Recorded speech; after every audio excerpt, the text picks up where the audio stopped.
Hi everyone, it's Will here, your fellow car enthusiast, and in this video I want to talk about my 2016 Honda HR-V and an exhaust repair that I had to do. So after 187,000 kilometers of travel and 9 years, I finally got an exhaust leak. So it ended up leaking near the flange where the front of the muffler joins the resonator pipe.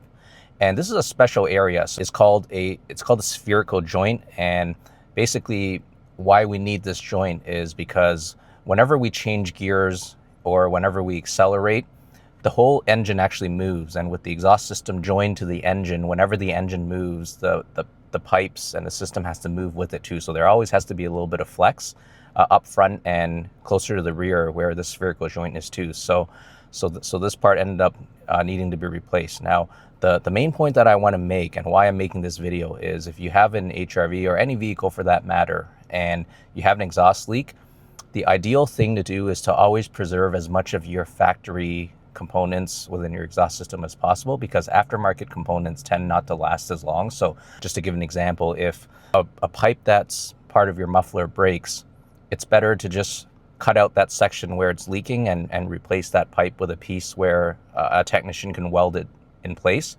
rather than replace the entire muffler assembly. Sometimes you have to replace that whole assembly, but if you can avoid it, it's a little bit better because A, the repair probably will be cheaper, and secondly, retaining your factory components, the metal tends to last a little bit longer. But going back to the Honda HR-V in my case, if you ever find that your exhaust sounds kind of weird and you want to diagnose, I'm going to show you or explain to you how I personally like to do it. So you want to let the engine sit for a couple of hours so it cools down.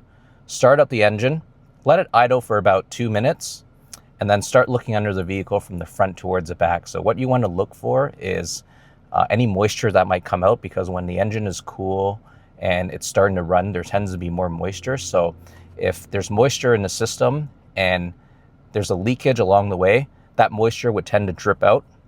And when it drips out, you need to verify by putting your hand around that area, and if you feel any air coming out, you've pinpointed your leak or your leaks. So that's one strategy for me to share with the audience here. So hopefully you don't have any exhaust issues, but if you do, and specifically if you have a 2016 to 2022 Honda HR-V and it's getting up there in mileage, chances are it's in the spherical joint. So it's basically just where the front of the muffler joins the resonator pipe. And typically with these flange areas or in the spherical joint, it tends to be a weak area and it tends to be more rusty. So it does happen. It comes with age. But I thought I'd just record this quick video to help anybody who might be experiencing an exhaust leak.